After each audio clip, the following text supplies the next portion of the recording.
Did you go through that whole round? We didn't do this yet. No. Janine, I'm with the knowledge team.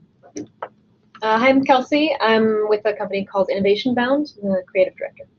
Hi, I'm Brent. I'm with OICT United Labs. Diana, UN Women Empowerment. With Fantasy, UN Women Innovation and Tech. I'm Balika. I work with Ben and Bernardo on the innovation team here at UNDP. I'm Bernardo in the knowledge and innovation team. Thanks, everyone. Oh, good. And yeah, great pleasure to co-host with Jennifer with UN Women today. Both of our teams look at how can we innovate within a big, large bureaucracy. How can we deliver the services we are set out to deliver and achieve what we want to achieve better. And a big part of what we do is we look at processes that are more inclusive. Bringing in people to the fold who already have found solutions, positive outliers, or other people that are usually unheard, that are not being heard when it comes to designing solutions. For example, in UNDP Egypt, we wanted to address gender-based violence. And within that, the aspect of the large majority of women not reporting incidences of sexual harassment and sexual violence, mainly due to lack of trust in institutions. And what we did, and that's very different than UNDP normally does business, we convened 3 innovation camps in 3 cities. It were each 3-day events, and we invited young Egyptian women and a few men. And day 1 was devoted to what does the problem look like from your perspective and from the perspective of your friends. So really embracing empathy. And day 2 and 3 were designing testable solutions, reporting mechanisms that overcome the challenges identified on day 1. We had Vodafone there, who provides technical support to now develop those prototypes, and we test them in parallel. So that's one of our approaches, but we ask ourselves, to what degree are we truly inclusive and are, for example, reaching the most marginalized? There we co-designed with women and a few men from urban areas. But of course, we want to reach the last mile, as it's often called, the most marginalized, and also take a feminist look on co-designing processes. And that's when we came across Leyla's work, super intriguing and interesting. And I'm just going to hand over to you. Okay. And Jennifer, you can give a plug for your work, like I just shamelessly did after the conversation. Fine. But if you want to talk innovation within UNDP, always come to Bernardo, Malika, and I. Doors always open on the 16th floor. Leyla. Oh, thank you. Well, it's a pleasure to be here. I am really, really quite intimidated by all your job titles, but I don't really have a set job title other than to refer to myself as a sustainability provocateur, because I'm very interested in challenging the status quo for social change. I have a PhD in how to make change. I also have a background in design and sociology. But what I spend most of my time doing is actually creating games and experiences that challenge people to cerebrally change the way they see and think about the world. So a lot of my work has been either in a multitude of mediums, from physical games that are developed for the professional sector, through to animations and tools that are being used around the world. I have this one animation I made a few years ago where it's about the life cycle of a cell phone, and that's little Mr. Erickson there. He's having an existential crisis. He was discarded and thrown in someone's drawer. So he goes to see Dr. Freud, and he gets past life regression therapy. And in 5 minutes, we learn about all of the minerals and metals that made him, and he gets prescribed a new end-of-life option. That's on permanent exhibition in the Leonardo da Vinci Museum in Milan, which is pretty funny, if you ask me. I've done a lot of interactive installations that's about e-waste and understanding how things are designed and how basically they're designed to not be recycled. So I use a lot of experience and visceral engagement in order to help people get from one state of thinking to another. And the reason I do that is because as a sociologist, I'm very aware of the fact that what people tell you they think and they feel and they do is very different to what they actually think, feel and do. And this cognitive dissonance is one of the critical problems that we face in trying to affect change. And so from a designer's perspective, I'm very interested in hybridizing and combining the experiences that we have from the divergent sciences, from cognitive sciences to environmental sciences, to be able to create these interventions for change. I was fortunate enough to do a TED Talk a few years ago. Some of you may or may not have seen it, where I talk about design-led systems change. And I'm going to do a bit of a hybrid today. I've mushed together a bunch of different thinking approaches that I feel that would be relevant. But I also like an open conversation, so please feel free to interject or converse with me. Okay, so what I'm really interested when it comes to change is how we each develop our own professional practice set. So like, what is in your toolbox? How do you make change in the world? Does anyone have anything they could say off the top of their head? Like, what do you do? How do you make change? He's like, I've got too many. Anything. Collaborate with people. Excellent. Collaboration is such a powerful tool. Any other kind of change toolbox mechanisms? Be a strong voice. Right. So leadership, articulation. Any others? Education. Yeah. Education and government are the two things that people always come to. They're like, these are the bookmarks for making change. But education is really critical. For learning. Yeah. Yeah. Engagement. Any other ones? Analysis. Sorry? Analysis. Analysis. Like understanding Yeah. what it is that you want to change. Yeah, so what's the arena, what's going on? Yeah, so research. And I think what's fascinating when we talk about change is that there's many different opinions or perspective on what change is. I like to refer back to Heraclitus, which was a 500 BC philosopher, who said that we're in a constant universal flux, that there is no permanence in the universe except change. And he described that in a very succinct statement, which is, no man can ever step into the same river twice, because the river and the man are always changing. And that to me has been a really strong influencer in the work that I've done over the last decade. And I find that one of the other critical things is that we have a problem in society where we like to think in a reductionist way. We don't understand the interconnectivity of the way the world works from an ecological perspective and also from a systems and social perspective. And this reductionist perspective ultimately means that we use the same thinking that got us to a problem to solve the problem. And hence we keep going in these cycles of like, why are these problems getting bigger and bigger? And so I like to think of a systems approach as being one of the critical tools in a change maker's toolbox. And the way we tend to describe that is by adopting a kind of a holistic systems perspective, which is not anywhere near as complicated as it sounds.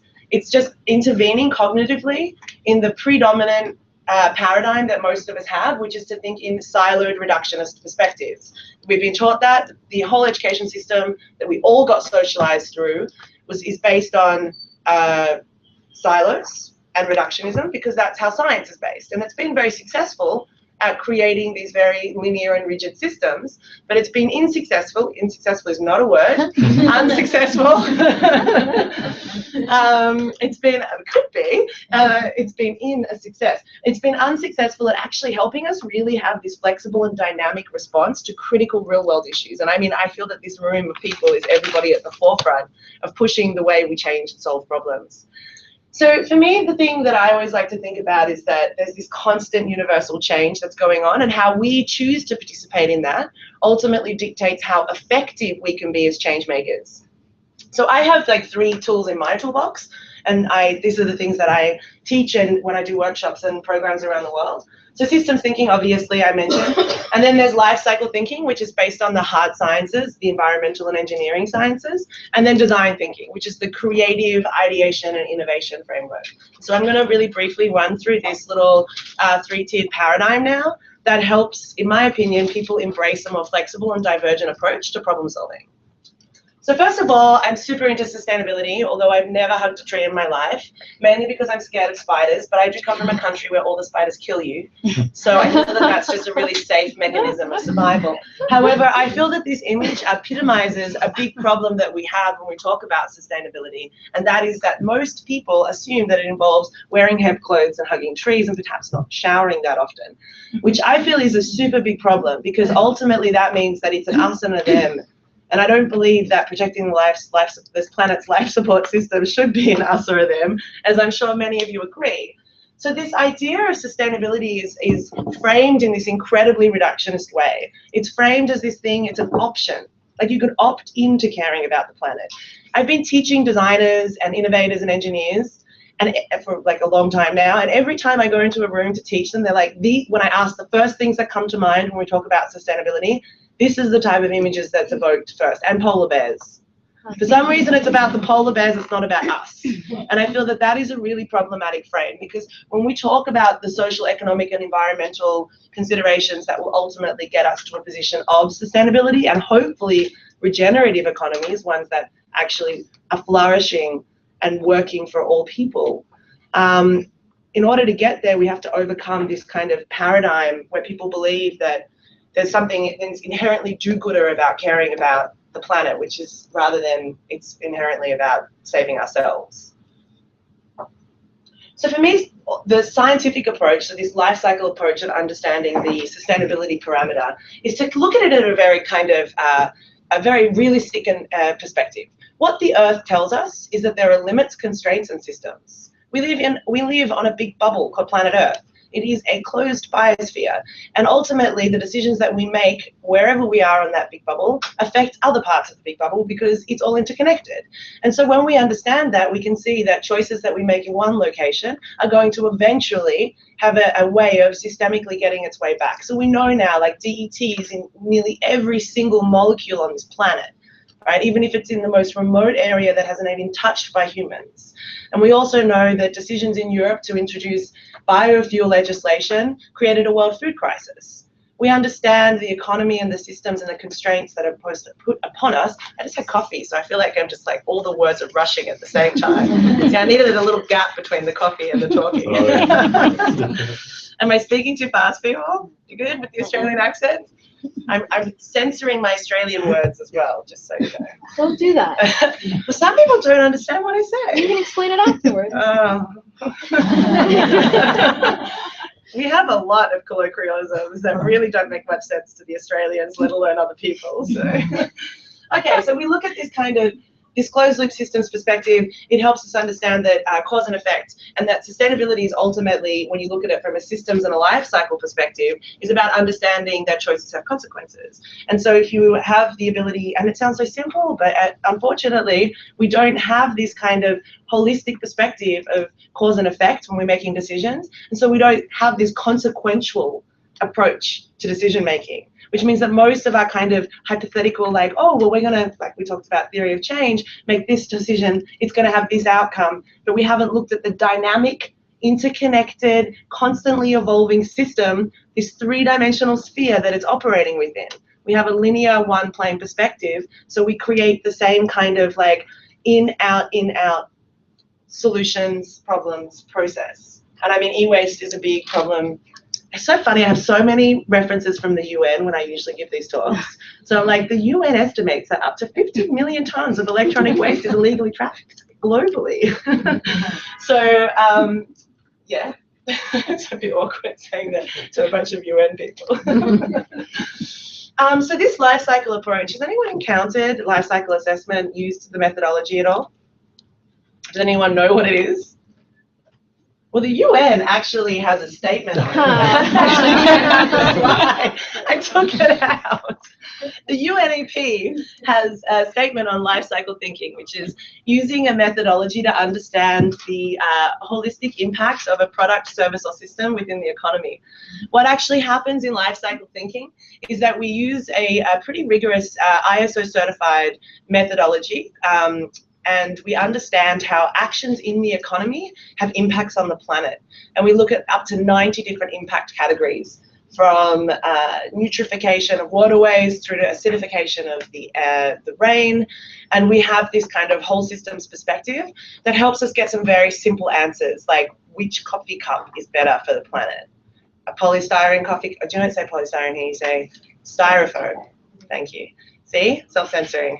I've been learning since I've lived in America. Okay, so what's better for the planet? The paper one, this one here? Styrene cup, which one? Paper. Why? Biodegradable. Is it? Is this biodegradable? Probably not every component. What did they say? The styrofoam. The styrofoam is not biodegradable. No, but they said that the energy Yeah. involved in all of this, if you look at life cycle, styrofoam is the best.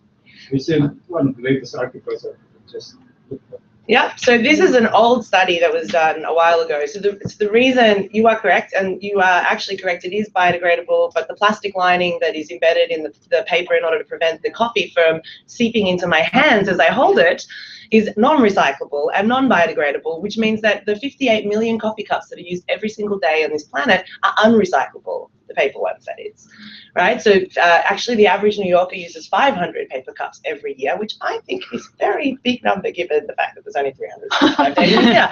But anyway, so actually when you offered me coffee, I was going to say to you, don't, because I have a no disposable cup rule usually, but then I was like, what a perfect example. I'll just hold it. And also, it is, the thing is that the styrene is actually better from a whole of life cycle perspective because of weight. So really the majority of the ecological impacts associated with the material are determined by the amount of weight, because that dictates the amount of material required to achieve the job. So if you compared I'm going to use kilos here because that's what I know, 1 kilo of styrene and 1 kilo of paper, the paper always looks better because, of course, it's renewable, it's biodegradable, it doesn't have as many impacts when it comes to the extraction of fossil fuels. You have the plastic. Well, then you add the plastic, but also it's got to do with the amount of material. So the critical thing with these two cups is that one weighs less than a third of the other. So all of the ecological impacts associated with achieving this functional unit of carrying hot liquid and not having it pour all over myself is lesser than when you use that other material, even though the material impact is greater per unit. Yeah. Going back to the cup example, what about because styrofoam in itself is not a natural-based product, so the chemicals associated with it and recycling such chemicals, would that not then increase the costs associated with recycling and so forth, so on, you're going to making the paper cup better? No, because there's embodied petrochemical use in the farming of all biomaterials. So we actually have, when you look at a full life cycle perspective and you look at the amount of chemicals released into the atmosphere across the life of the material production and use, then ultimately even the most bio-based, like even PLA, polylactic acid, cups that are a new thing, there's usually a percentage of petrochemicals used in the production because of the way we farm and we transport. So the problem really is that the whole set of criteria is expanded. They're now looking at carbon footprints in terms of life cycle thinking. That's because I just read something about jobs also, you know. Especially, are these going to take away jobs from developing countries if you shift to another material? So well, the thing, really so the life cycle, first of all, life cycle assessment is a scientific methodology that is a holistic analysis. It looks at every single possible unit. It's very complicated, but it doesn't look at social indicators. There's a big movement in Europe for social indicators to be included in a full life cycle perspective. But unfortunately, because of the complexity of human nature and the social, who values social impact. So the argument in the e-waste debate, for example, is that, you know, in Ghana, where kids are processing in substandard and incredibly environmentally damaging ways, the old electronic waste that we discarded in order to get the copper, because copper is a valuable resource, that whole system is incredibly polluting for the planet and damaging to the people, but it is economically beneficial. So how do you ascribe the ecological, environmental, and social benefits and losses to that system? It's incredibly complex, which is why in my kind of toolbox, I have a systems approach to understand the complexity of the intervention or the current status quo, along with like the hard data that life cycle assessment gives us, and along with the opportunity for designing solutions that the creative like design thinking approach gives us. So I'm going to keep going though, because that was a random sideline. And so what we do with life cycle assessment is we do look at 5 main life cycle stages, and we go all the way back to the extraction of raw materials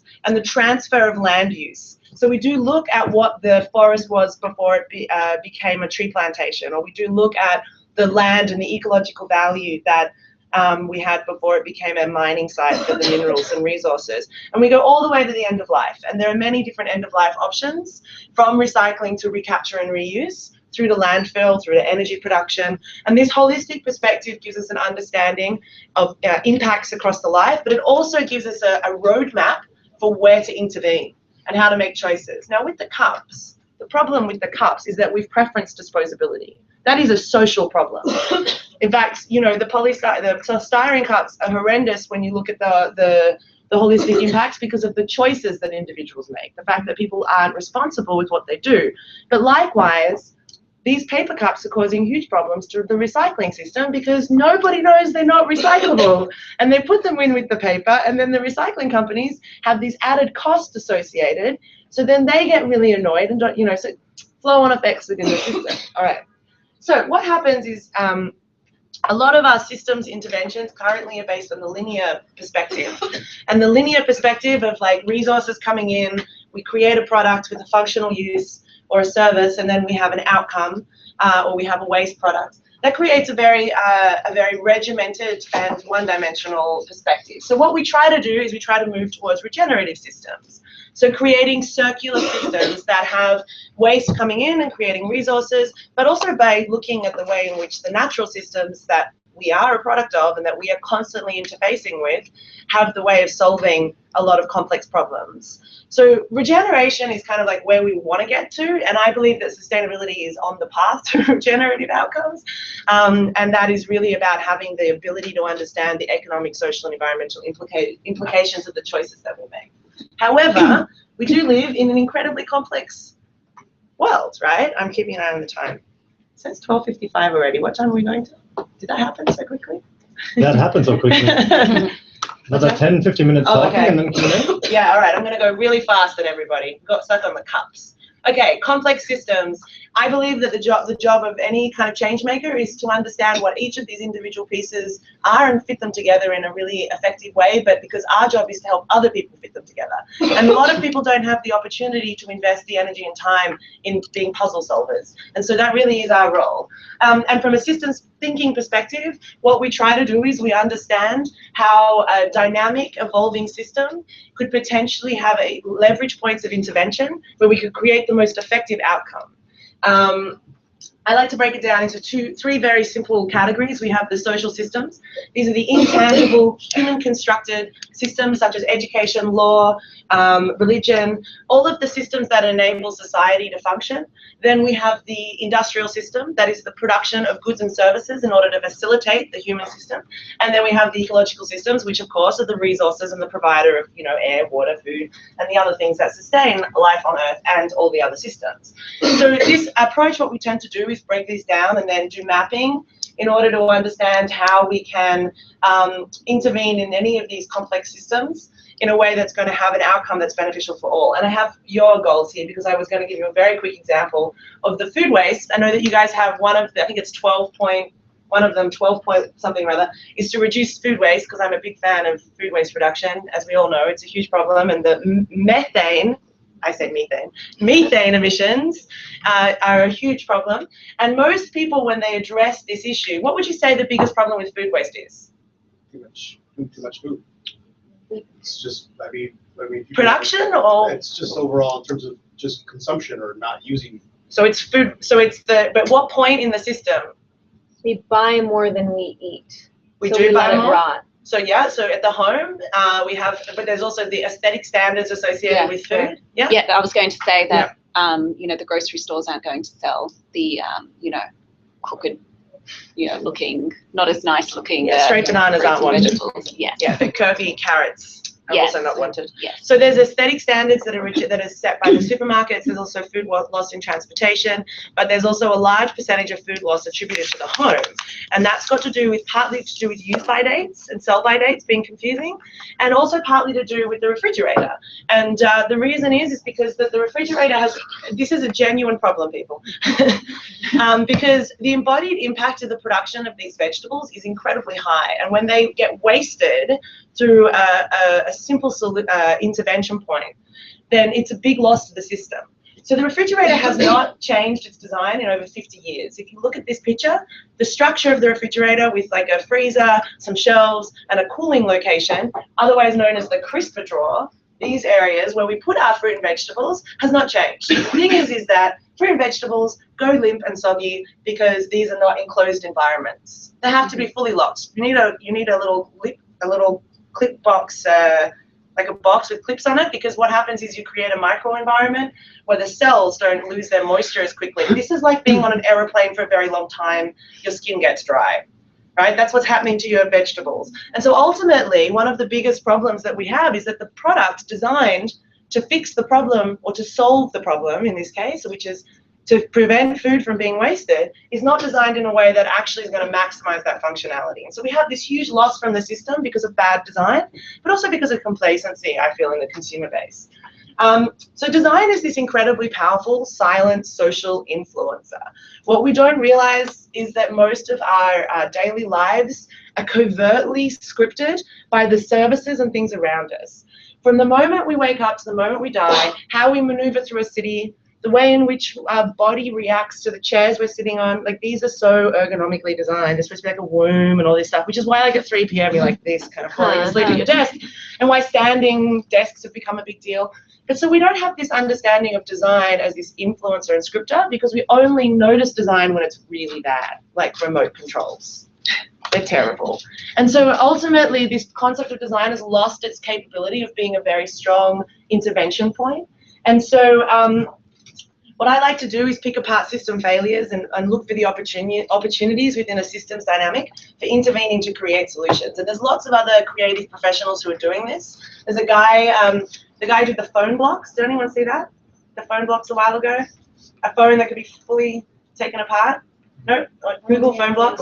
And, yeah, and he just released this open source DIY plastics recycling machine that is so cool. Yeah.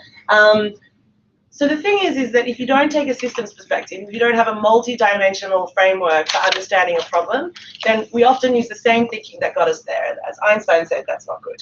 And I'm a big fan of Buckminster Fuller, a design scientist who created the geodesic dome, among other things, who talks about, like, to make change, you need to make the old systems obsolete. I like to call that the new normal. So we design systems that create new normals. And that is where behavior change really exists. It's not in changing individual behaviors, it's in creating systems that normalize new types of behavior.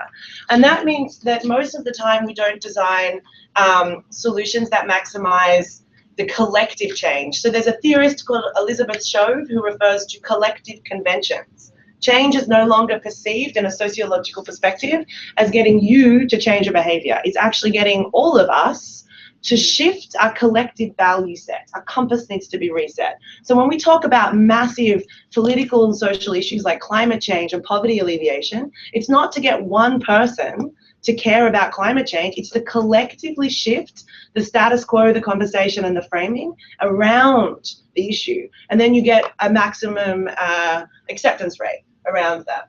Oh, there you go. I'm like one slide ahead of myself. So basically, when we're looking at change, it's not about individuals, it's about collective conventions. We normalize change through making new models. And that's where ideation comes in. Ideation is an iterative, lean, doing approach. So whilst we have life cycle assessment, which is very analytical, then we have systems, which is very theoretical, and we have ideation, which is very practical. I like to call this mining, landscaping, and building. It's a 3-part process, but ultimately what we're trying to do with ideation is create these new neurological processes. And I was rushing to get to my gender equity stuff. So I do a lot of different projects, and the most recent one is I've been doing a year-long project with the National Design Association called the AIGA around increasing the position of women's leadership within the design and creative industries. And this project has involved me doing 30 face-to-face interviews with C-level executives from across the country, men and women. And also I just came off the road from running 5 workshops around the country on how to increase leadership potential within the design sector with both men and women. And so I've had over 150 people participate so far, and I've collected a number of narratives and experiences, and I've distilled some outcomes. So why is it that only 11% of the creative industries is empowered with women in positions of leadership? Like, why is that? What's going on there? There's obviously a number of factors. One of the critical intervention points, I believe, is that we have this perception of equality and that we're moving towards equality, but we don't have an equity perspective. And equity and equality are 2 very different things. Equality is a state where we have a state of things being equal, right? And we have this perspective right now that we're getting towards that, and we socialize people to believe that, you know, I'm equal to you, men and women are equal, people of a minority background in America are equal. But unfortunately, that's not the way the system plays out. And so equity as a concept is about being able to get access to resources that you need in order to flourish. And I think that conceptually, it's the tool that helps us get to equality, and it helps overcome the very critical issue of how gender and race and diversity has become an implicit aggression towards people rather than explicit. It was not too long ago that being sexually harassed was a very obvious and overt action. Nowadays, it's very covert and subversive. And because of that shift, it means that these experiences are not cognitively aware to the person who's experiencing them. So we call them microaggressions. But a lot of the time, I would be interviewing people, and they would say, "No, I've never had any problems." And then they'd say, "Oh, but you know, there was this one time when I had a meeting with this guy, and then he told me," and you're like thinking, this is like sexual harassment. But because we've gotten to this level of complacency, we've actually stopped seeing a lot of these issues, and so we don't have a space to discuss it. One of the other big issues is that we've created socially this construct of what I call the chalk outline of leadership, being infused with white male-dominated personality traits, and a lot of the literature talks about this, which is that a leader is, what's a word to describe a leader? Strong. Strong. What else? What characteristics does a leader need? Vision, charisma, heart. They need to be articulate, decisive. So I did a project. Every workshop I did, we would have a piece of paper and we'd do 3 minutes of random word association between a male leader and a female leader. And the words that would come up with the male leader were very descriptive personality traits that had a lot of power in them. Sometimes they were in the negative, as in they were too, they didn't care and any of these kinds of things. But always in the women's side was always a large percentage of terms that describe emotion, caringness, cooperation, and this is really what has been an ongoing problem, is that collectively we've elevated particular personality traits that are more male associated, which means that we have this thing called a double bind. When women get into positions of leadership, they've had to use male traits in order to get there, and then when they get there, because they present as a woman, they're expected to then have these female qualities of being caring, empathetic, kind, or not being bossy, articulate, and which gets translated as bitchy.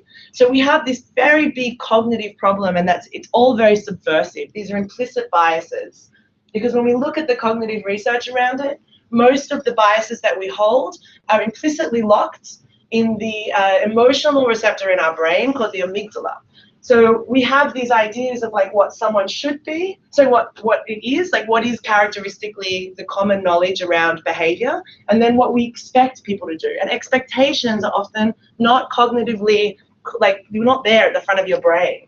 The thing about our brains is that these biases, these stereotypes, as we go about our lives through our own experiences, they build up, and we have these filing systems full of glitches. Our brains are basically like an operating system, and every once in a while we need to upgrade them, or we need to put patches on them. They're just trying to survive in the world, basically, our poor little brains. But so a lot of the cognitive biases, the unconscious interventions that our brain is feeding us in our conscious brain, our unconscious, let's do that again. The unconscious part of our brain is often sending, it's got more signals going to the conscious part than the other way.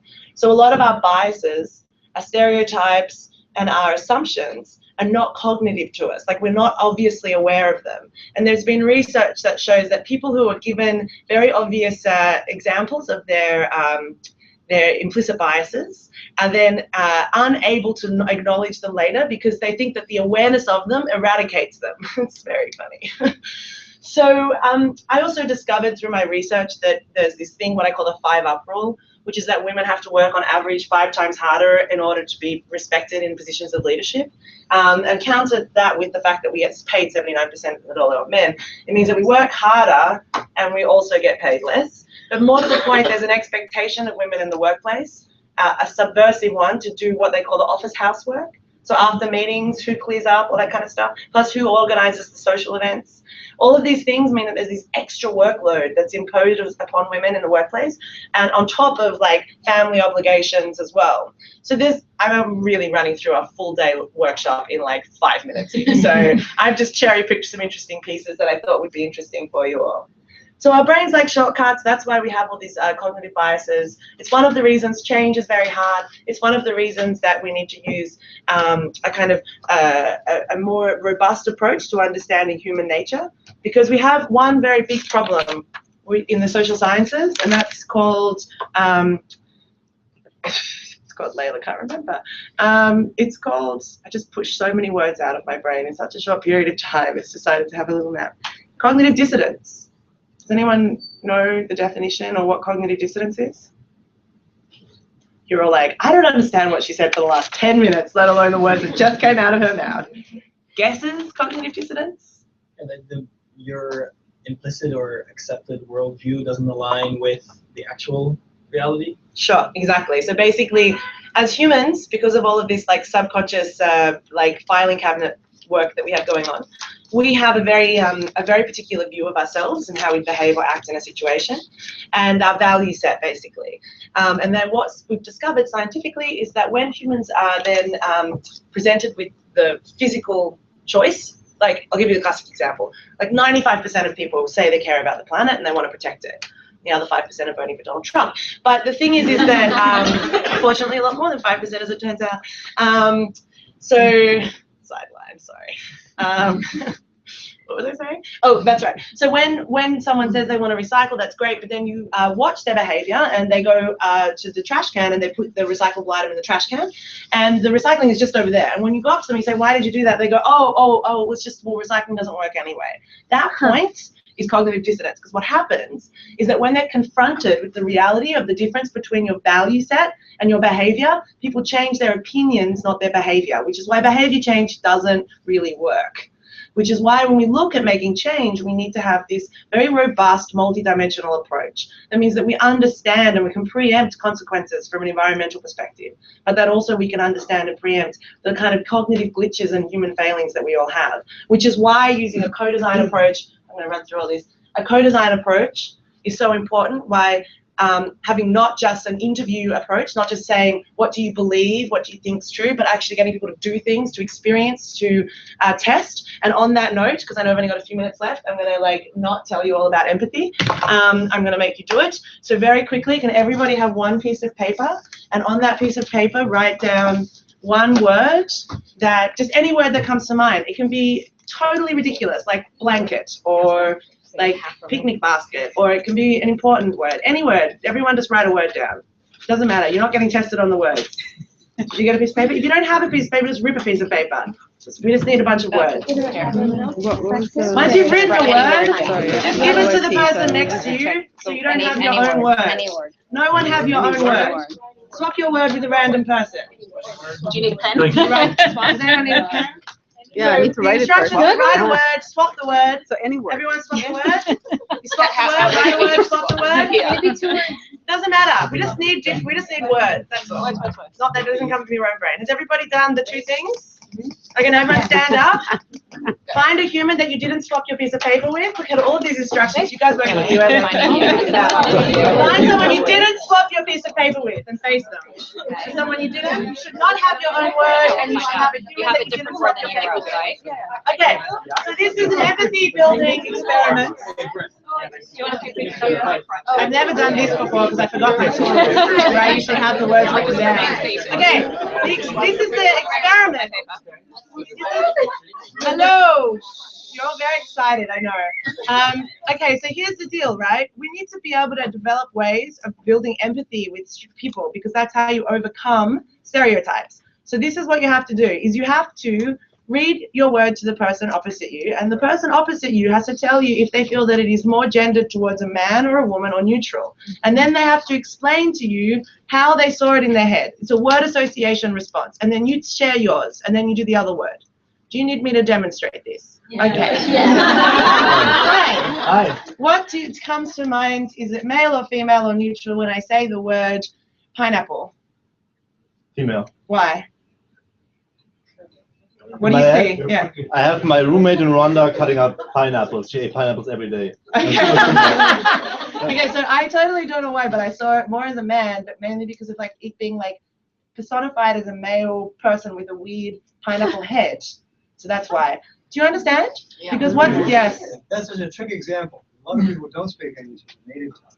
And they might have some European language background. Most European languages actually associate gender. I know. Table is, according to my Italian, I think it's a male word. Yes. Pineapple is male, but yes. food is. Okay. The point is that there is no wrong or right answer about your gender or your visual. The point is that you're providing a very easy access point for somebody else to understand you. So now I feel very endeared towards him because he's talking about his roommate who caught pineapple every day. This is about building empathy. It's not about the word, right? So go, do it. And then What do you mean when I say the word?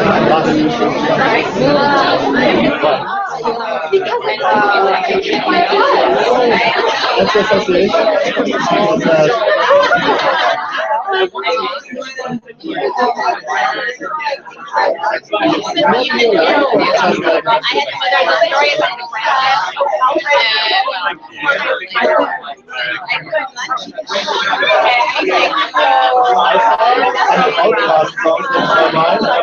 Rosa Parks. Rosa Parks.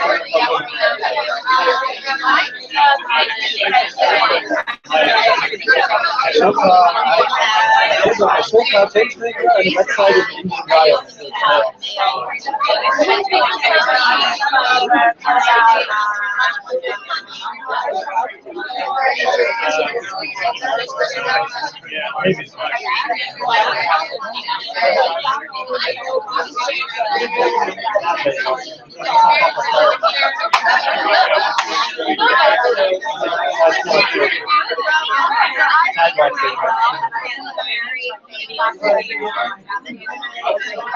That's so funny that you can change maker, haymaker, and the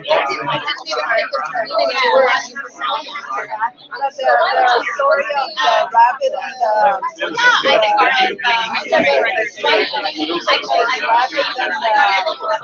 didn't know the title of that, like the hook or something like that, going back to the bus. So the song that Rosa Parks. The song's called Rosa.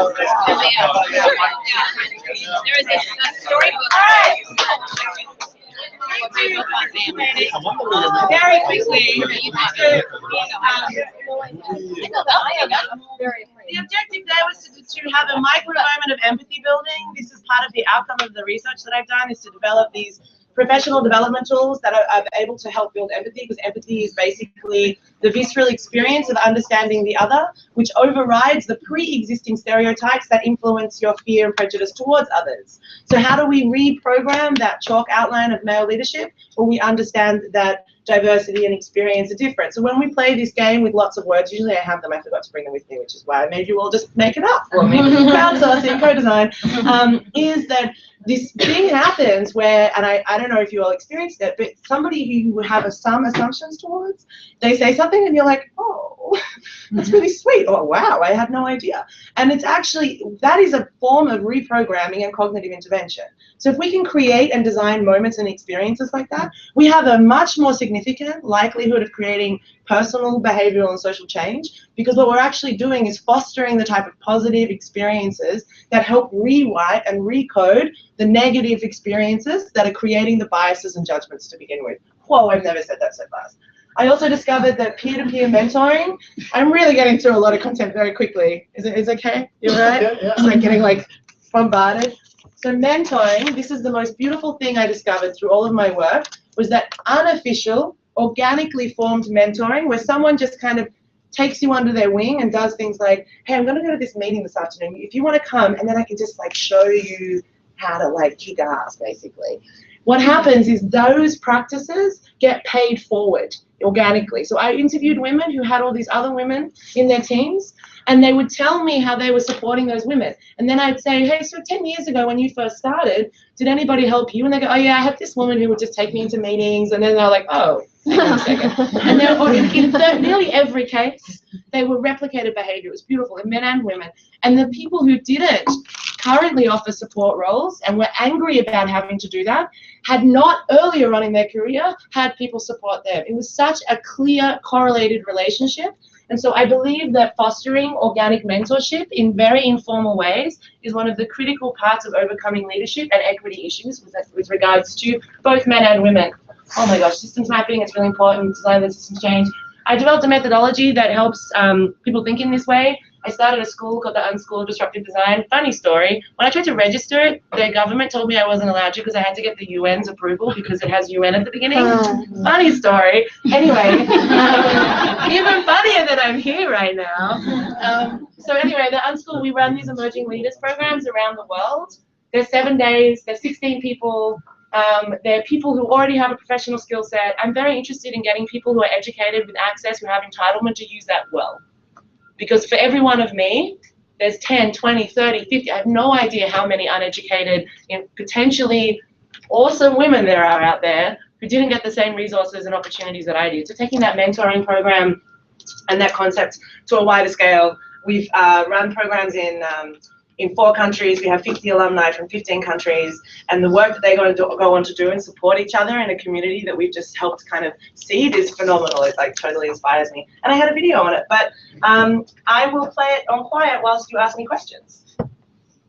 Whew, there you go. I'm sweating. I don't know how you guys are feeling, but I felt like I just had a workout at the end there. How did I go time-wise? I got stuck on the cup. 5 minutes over. I think that's pretty good. Okay, questions? First of all, thank you.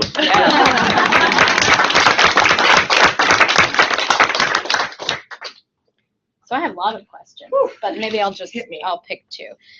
Around empathy then, because the example we just did was individual, and before you were talking about Buckminster Fuller and looking at the systems that normalize new behavior. So how do you look at empathy kind of at that higher, broader sort of systemic level? So it's all about transference and nodal relationships in the system. So we are all nodes in a system, a social system. When you go back to those 3 systems, when you understand the transference of knowledge, meaning and how humans translate things within a dynamically evolving system, then you can start to see how empathy from a game theory perspective is contagious. So is obesity. We know that a lot of the really hot here. A lot of the issues that we have with regards to big social issues like health and well-being and access to those things is because of the nodal network of the system dictates your behavior. So if you've got more people in your family or in your community who are obese, it dramatically increases the likelihood because you're socially, the normative behavior is obesity. And so even if you want to fight it, you have to exert more energy and force on the system to fight that status quo than you do to have to be part of the status quo, even if it's not something that you desire or want. So from an individual level, when it comes to empathy and the nodal intervention in our brains, what I feel is really important is that we build the ability to robustly respond to the world around us so that we're more equipped to understand the systems and the dynamics. And so this kind of little activity there is, it's so quick, but what we're trying to do is you're actually trying to cognitively intervene in a preconceived judgment of somebody else, which everybody has. We hold those, we can't help it. It's actually how we survive as humans. And we've evolved to have this really robust pack mentality that's mean we've dominated the planet in really successful ways. Go humans, look at us, there's 7.5 billion of us almost, We have totally succeeded in the evolutionary perspective. But that means that in order, when we're now looking at in this harmonious social world, we have to then figure out ways of intervening in some of the less effective systems, and some of that is stereotyping and judgment, biases are creating those problems. Did I answer the question? Mm-hmm. Okay. And do you have any examples of where there's been this type of social design or design used at that systems level around addressing gender norms? Gender norms, I don't have one off the top of my head. I definitely have one for, there was one done in Bangladesh that was around, I can't remember if it was a health issue, and I can't remember if it was open defecation or if it was maternal health. But there was this system of individual one-on-one, but you'd find a node in a community and you empower them, and then they have a transference in their community, and they invested a huge amount of money in an individual who would go and identify the individual and spend time with them, and then they would leave and they would have kind of left them with the capacity to influence their broader community. And again, if you look at the mentoring theory, it all makes sense, because if people transfer positive behavior because they've benefited from it, then if you empower and instill an individual or a group of individuals within a community with those powers, then they can transfer that. I mean, the percentage of like numbers of people that are actually going to transfer it the way you want is not always 100%, but the likelihood of you having that kind of outcome that you want because you seeded the change within the community. Yeah. Yeah, the conversation is very interesting, and especially around the idea of systems. I mean, the idea of innovation, everybody wants to do innovation, and it's the application of innovation, or it's the technology transfer, or this and that. But the idea is what I brought up in our conversation before is, what about the overall innovation system?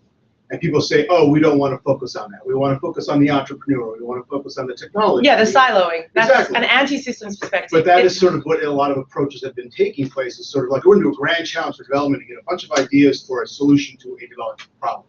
Well, then how do we fix, what about the innovations? Because that's a very linear perspective, and that's the comfort zone that people have. They think that a problem will just a solution will just evolve from the very basic understanding of a problem. In my opinion, with all the research I've been doing, all of the dynamic relationships with change makers around the world, is that every problem, understood well, holds its own solution.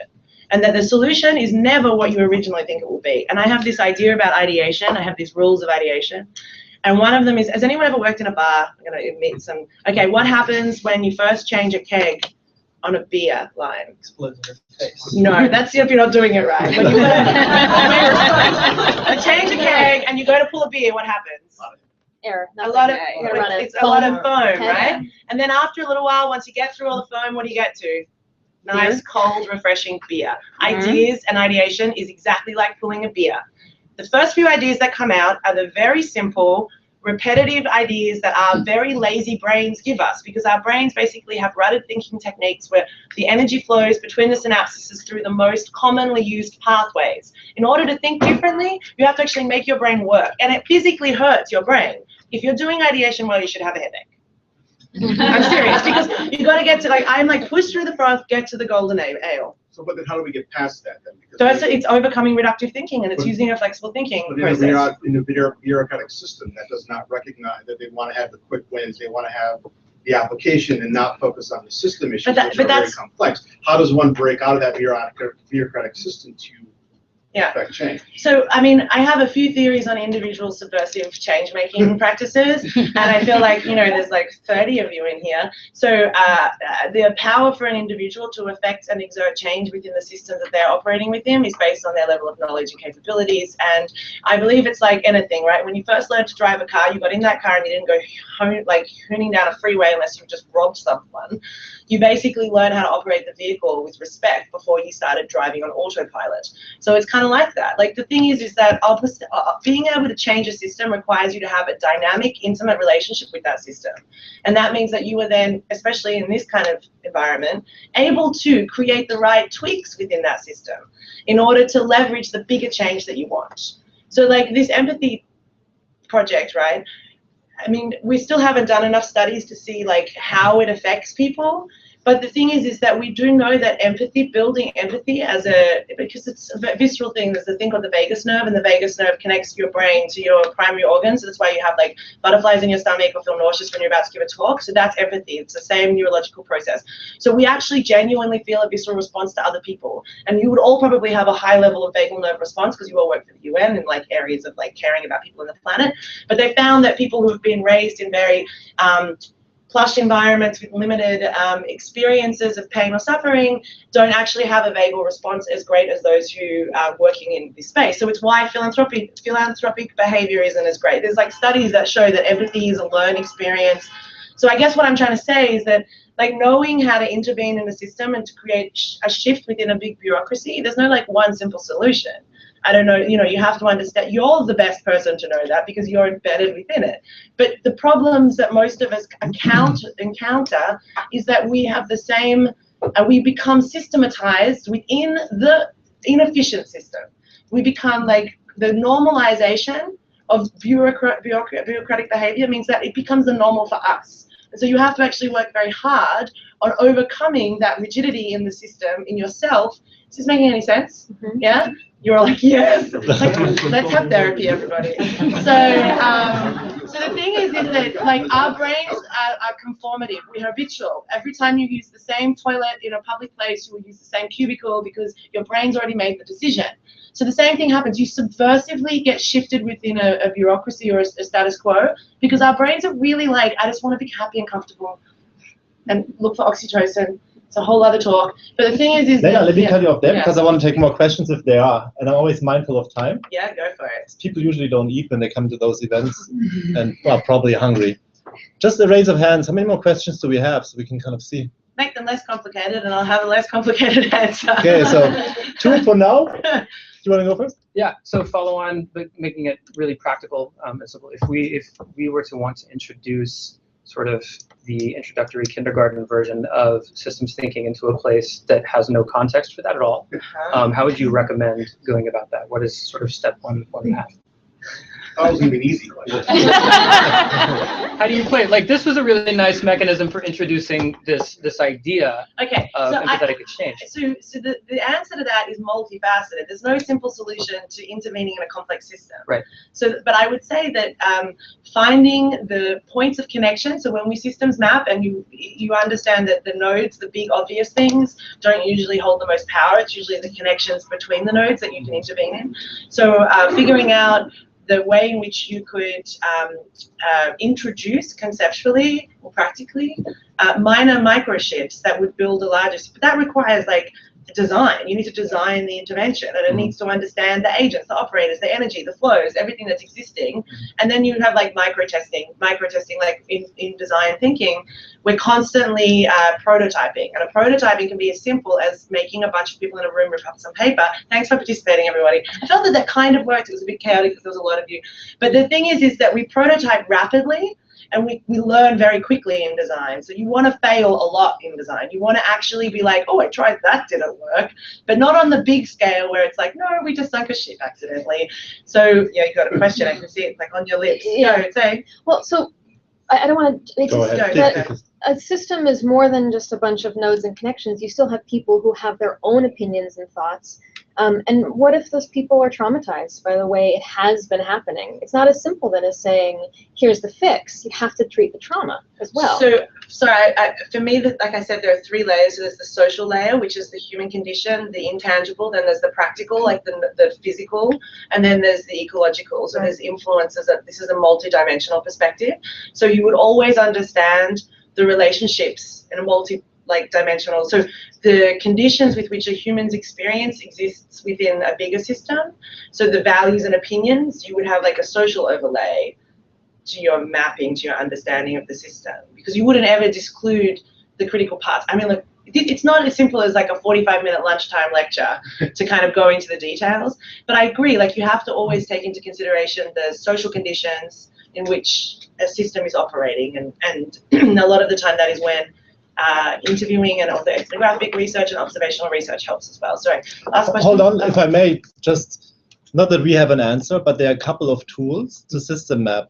What we, for example, try with our team is we have nodes in our regional hub is influence the organization, come up with new service lines for UNDP. We talked to somebody from the Center of Social Innovation in Chelsea who's really good in systems thinking, gave our team a short introduction. And there are some tools if you kind of want to just map your small system that you want to influence in your organization. Again, we haven't used it yet. We haven't done our homework, but we had the same question to him, like, how can we get started? The best way to get started is pen and paper, to be completely honest. But I'm forwarding you the resources he sent to us. Great. And I'm very curious if you're going to do your homework before we do and then compare notes. But yeah, please. One of the things this is a fascinating, I'm actually trying to connect with some of the things we're actually in Europe. But one of the things that we find in order to address some of the biggest development problems we find in our countries and our communities are 2 layers. You talked about the one has to do with social representations that are in many cases the main obstacle to change. The other one is power and power relations and how power is established. And when you see power working in a big way in terms of distribution of wealth and distribution of income in many countries, we've tried many things, and in many centuries nothing's changed. No, but change is happening. Change is constant. Things are changing. They're just not changing the way that you want them to change. So that's different. The fact that you think it hasn't changed means that you're not learning from them. Please don't think I'm assuming you personally. I'm just saying, when you don't see a shift, it means that you're not looking for. Everything's changing. So the fact that you've tried something and it hasn't worked, excellent. That means that you understand particular. What to do when change goes the other way? Now the OECD just released some data for the first time. 1% of population holds 90% of wealth. Yeah, and those 1% are voting for Donald Trump, and we're all going to have to move to Canada. So I mean, I mean, look, you know, I think the thing is that I have this like a whole other conversation, but I have this with power, this idea of a sphere of influence, and to your point earlier about interventions. I mean, ultimately, I really can't answer this in a quick way, but. I can't answer it in a quick way. I'm sorry. Everything I got to say, I'm gonna then go on like at least a 3-minute rant about it. Just keep the line open. Okay, sure. Before I let you close, Jennifer, just thank you for that comment. We try to bring in different perspectives on innovation, and this one is important for us because innovation is not only about, you know, prototyping, coming up with a new product. If you want to trigger change, it's of a broader perspective of systems thinking. This is super complicated to embrace in our work, but also thinking, as you just mentioned, you know, in political terms, who has an interest in maintaining the status quo? What are hidden maybe agreements within the elites? What are norms within a country, including chauvinist norms you want to change? That all plays a huge role in innovation. Recently, ODI brought out a paper that I highly recommend. It's calling Innovating for Pro-Poor Services, Why Politics Matter. That touches upon that. And we want to have conversations with the rest of the house. We have some tools that are conducive for innovating with design, prototyping. Many of you have tools for political economy analysis. UNDP has this tool of the institutional context analysis. Sounds boring, but it's a little bit of getting the system mapping done and then looking where you intervene. And we all have to work together to create better change. It's not only about the little problem-solving innovation, but having the bigger systems change in mind. That's why we're really thankful, but I'll let you close, Jennifer. Yeah, no, thank you so much. I think this was extremely thought-provoking and useful. I leave with a lot of questions around what this means in terms of gender equality and what we're trying to achieve, how we can look maybe at other areas of social change and apply that to gender norms and so on, to look more at the bias that's already inherent in this kind of design space and how you overcome that. I think we have our innovation principles, and one of the tenets is engaging the end user, and maybe people assume then that means that we're taking care of gender if we're doing that, if there's women involved, and I don't think so. And I think we need to really unpack that a little bit more in a lot of our innovation work and look at that at kind of a higher level. So I think I'd love to continue the conversation with you around these areas of work. Implicit biases is basically one of the biggest problems that we face collectively when it comes to sustainability. Is the pre-programmed script that is not even conscious to us, that influences how we view the world and also how we are willing to participate in it. Yeah. So, and just likewise, if anyone's interested in the work that UN Women is doing on innovation, please do get in touch. We have similar projects that we're doing around co-creation of services and ending violence against women apps and so on. And Ben and I are trying to work closely to connect the dots between our areas of work. But and connecting the dots is the starting point of systems thinking. Thank you all for having me. I appreciate it. Thank you.